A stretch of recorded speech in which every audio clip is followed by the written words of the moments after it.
continue to have that mind frame. And so all I wanted was to make sure that I had somebody Monday through Friday. And again, really that's just to make sure that the camp felt like it was supported and that we were making sure that we were transitioning people into housing and into services. This wasn't just let's put everybody in the camp and good luck, see you later. This was we're gonna, provide this camp for you, make sure that you feel safe and you feel protected, but this shouldn't be the end. This is not our end goal. This is temporary placement for you. It's because we have built so many years digging ourselves into a housing crisis that we had to do something. We had to meet the need, but again, this should not be our ultimate goal. So it was important to me to make sure that I could fund this position. So here's some of the things that we do. We bring in interns from the social work department, so they usually have a 1-year placement at our university. That ends up being about 8 months that they're with us, and that's been invaluable, as well as public health department interns, and they don't typically cost anything, and so that's something to consider, is partnering with the university to get interns to help. And they can help with capacity building, they can help with forms, they can help with doing surveys with people, all kinds of things, programming, and again, making sure that they're referring people to the supportive services in your community. Ultimately, what I ended up doing was using some of our HUD funding. So we have, one of the grants that we have is called a Coordinated Entry Supportive Services Only grant. And that coordinated entry is required. It's a survey that's called the VI-SPDAT that we're doing with every person that comes in that's asking for housing. And essentially, it ranks people according to vulnerability of living on the streets. To be morbid, it's who's really going to die first on the streets, who get housing first. And so it ranks people for that, and then we draw from that list. We can't house anyone with HUD funding without using that coordinated entry list. So Lacey, everybody that comes to that camp, provides that coordinated entry with the client. And so in that way, I'm able to fund her through that grant. And that's a continuum of care grant. But we found that it's been a lot of other hands-on from case managers, so that even with the housing funds, if they're meeting with their housing case manager, that housing case manager is looking for apartments for them, so they're going out to the camp repeatedly, like, hey, I found a place, let's go check it out. Hey, did you get your pay stubs in? Hey, have you signed up for SOAR? So that's another way that I have staff going out to the camp, interacting with people, referring people, and trying to get them housing tracked. And again, we also have the SOAR person on site at Community of Hope. And so same thing, she's making sure she's meeting with her clients that are at the camp. Can you explain what SOAR is? Yeah, so a few slides back, if you remember, I was talking about the Social Security Disability Benefits Counselor who helps them to fill out function reports, get the medical records. So those things are really difficult to do if you've been homeless and you've been through different states, different facilities. It's also really expensive. We have some medical records that we obtain that are like, $15 a page, and their medical record is just, exorbitant. So, yeah, it is horrendous. And then we have some that are awesome, and we'll do it free of charge, but you never know. And getting those grants can be a little bit tricky. Some communities partner with their hospitals and say, look, we're saving you a lot of money. If this person gets income, they get Medicaid, doctors are gonna get paid. Why don't you help staff somebody and get some of the monies that way? Our city actually gives us money for that particular grant, and so that's how we're able to operate that grant. Some people use something like the tobacco firearms that have funding, and they somehow get the funding from there. Anyway, yeah, there are all kinds of ways that people are getting money to have SOAR disability caseworkers on site. We also think it's really important to make sure that we are bringing in people who have lived experience. So Lacey's got some street cred out there, so they really feel like she understands better than a lot of the rest of us would ever understand. And she brings with her just all of that experience, all of that empathy, and also knowing that there can be another path, and this is how she wants to give back. There are also SAMHSA grants that can be utilized to work with people experiencing homelessness. What is SAMHSA? Substance Abuse, Mental Health Service Administration. Thank you. Good advice.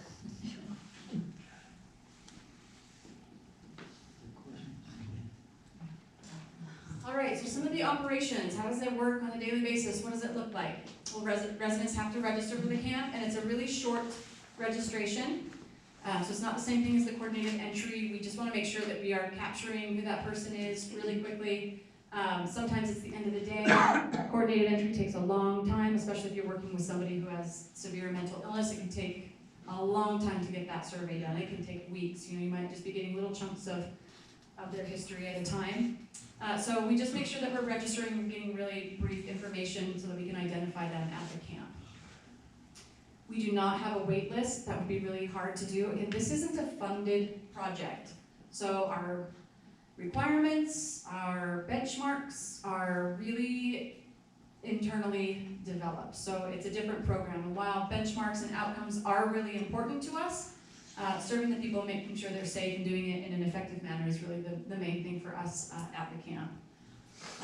So trying to quantify and organize a wait list would be pretty difficult. We had tried in the beginning, and then by the time it's time to go in, people have moved on and transient nature of some of the clients. So we had just found, it's a first come, first serve. If you're here and if there's an opening, then we're putting you in. And usually people will keep showing up if they, are really stuck in our community and needing to get into Camp Hope. We have low barrier entry, so again, we don't require people to pay while they're there. They don't have to get drug or alcohol tested. We are on city property. We do not allow people to do drugs or drink alcohol on the property. People are adults, so if they are doing stuff off the property, it's not really any of my business. What's my business is if they come back and they're causing an issue. A lot of times what we will then do is maybe try to work with them, try to get them to just go into their tent, and we'll deal with that in the morning. And if that is what happens, then that's what happens. You bet I want them in their tent. I don't want them out at Kmart or somewhere else. Especially when it's cold and people are more vulnerable or really hot. And then the social workers can go out and work with them and talk about what's happened. But if people do come back and they are causing problems, then that's a different story. Then we work with that, and that's where our agreements that we have made, we've gone over with everyone, come into play. So we try to use that harm reduction model. We make sure that then within a couple of days we're doing the full intake, so that full coordinated entry, we're making sure that we're getting into the housing system. The residents must perform 6 hours of service weekly, and that's according to the person's ability or disability. So we make sure that we're giving them something that they feel like they can do. So it might be doing 1 hour cleaning a bathroom at Camp Hope. We don't have janitors. I don't even have enough money to have a full-time janitor at Community of Hope, so let alone at Camp Hope. So really they're just sort of giving back. Most people fill up their time in 2 ways: sorting and giving out donations, which we have a huge influx. It's a really great problem to have. And the other one is doing that Camp Hope, that safety team shift. It's a 6-hour shift. You do 1 shift and you're done for the week. You've done your hours. So it's just a way to kind of give back, just kind of a way for you to say, like, I'm part of this. I have a responsibility here. People need me. I am needed. I am responsible. And we need people to do that. I don't have people that can come in and do that. We do have volunteers that come in, but really if they want this to work, then we said, look, we're willing to go out on a limb and have this unfunded camp here if you're willing to help us out in making sure that these needs are being met.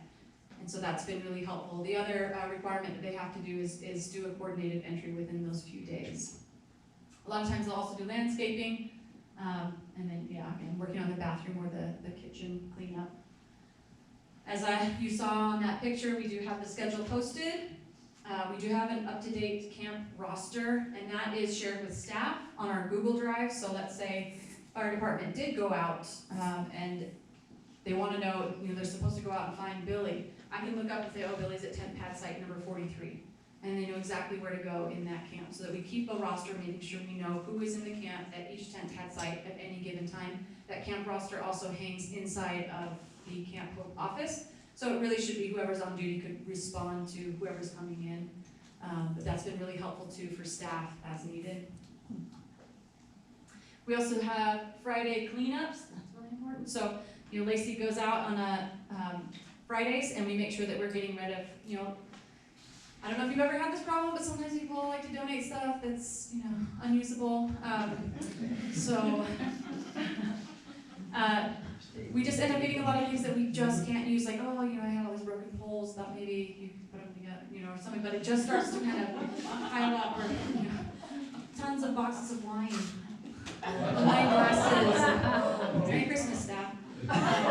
So yeah, we, sometimes we just make sure that we're cleaning up everything, we're giving it to an agency that might really be able to use it, or a more appropriate house for some of those items. And so that's been really helpful to make sure we're keeping the camp really just safe and sanitary and uncluttered. We do find that a lot of people, and I'm sure you find this here too, have hoarding issues, and so that's also another issue that you've really got to work case by case on that, and it does happen at the camp. So just making sure that you've got those agreements in place, and that if you're keeping up on it and you set a day, that hopefully you're minimizing that ability for people to hoard. Average number of people and length of stay. So we're capturing volunteer hours, those 6 hours of service that the camp has to be doing. We're capturing those numbers because you can use that for match leverage with HUD, which ends up being really important. Also, if you're getting other grants, sometimes they want to see that you're not just dependent on them, that you're getting these either man hours or real dollars coming in to support this as well. So we use those numbers for match. The average length of stay, so we looked at from July 26th to 2019, 59 days. As I was talking earlier to some of you at lunch today, a lot of people experiencing homelessness self-resolve. They get themselves out of homelessness on their own. So the stats are something like around 63% or something of homeless people actually self-resolve. So a lot of times they just needed a place to stay until they had enough to save up that first month's rent, deposit, utilities, all of that, or sign up for Section 8 housing or public housing or whatever the community, in our community, that's what we have. And so a lot of times then they're signing up for that, and they're then exiting Camp Hope on their own without any assistance from our vouchers. Yes. Do you have any maximum length of stay at Camp Hope? We do not. Okay. We have oscillated about doing that, about implementing that, and that has more to do with me and my short-sightedness. 6 months. It just depends, I don't know. We've been doing this a long time, and we're always like, it's October. We can feel it, we know it, it's October, things get wily, or full moon, or blue moon, something just happens, and then we all just kind of, maybe we should set a time frame. But again, that says more about me than what people actually need. So, no, we have never instituted a time frame. The resident that we've had the longest at Camp Hope was a female. She was there for 7 years, messing up all of our data. But really, our data to begin with hasn't been that phenomenal because, again, it's not a funded program. So I can't really justify to HUD that I'm having somebody doing all this stuff all day long with data on Camp Hope. Like I can talk about it anecdotally. We're capturing a lot of the basic stuff, especially stuff that we do have to capture for HUD as they're going into housing programs. So in that way, I'm justifying doing some of this data. But no, so it is bare bones, but it's still telling us some stuff. And we're trying to figure out how we can implement some more of that data to see how effective, but we also know how effective it is because it's in our backyard. So we're really just reporting to us and people who are interested. And you might find that, again, that's not really going to meet the model for Durango. You might find that you need to have a time frame. You're going to have to figure that out for your community, but for us, we have felt like to then put this woman out after a certain amount of time, we didn't really help. She didn't cause any problems. We offered housing. Our job is to be there when they're ready and encourage them to keep offering it, to keep showing them that path, to make sure that they understand that they deserve it. And so, we just have to be ready and make sure that we're keeping people safe, they're following the rules, and for whatever reason, she felt like Camp Hope was a safe place for her, even though we had other options. I still can't believe that we got her housed. Her biggest fear was that if she got into a lease agreement that she would just be stuck, and for whatever reason that her mind couldn't get around that she'd have to then start paying rent, and she just didn't want to be evicted, and she was going to go to Colorado, and I was like, well, I'm driving up to Durango, I heard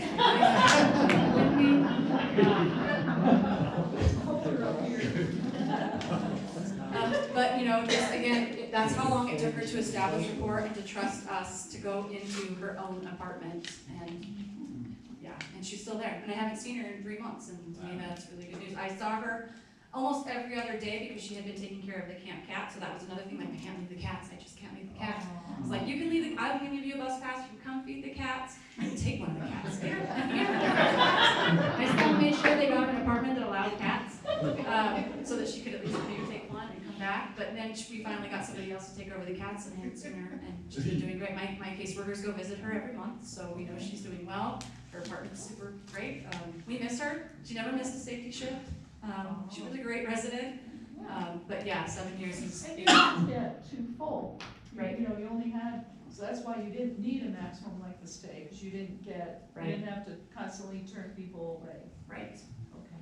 Help me understand the 59 days and the connection with affordable housing. Because that tells me is they've got alternatives that they can go to and afford. I think we have that limited in Durango, wouldn't that impact that thing? It would, and yes, so we have about 100,000 people in Las Cruces, and we probably have a lot more housing options. They are still limited. In fact, we're now starting to see where our cap is. We're having a really hard time finding any one bedrooms that meet a fair market rent or rent reasonableness.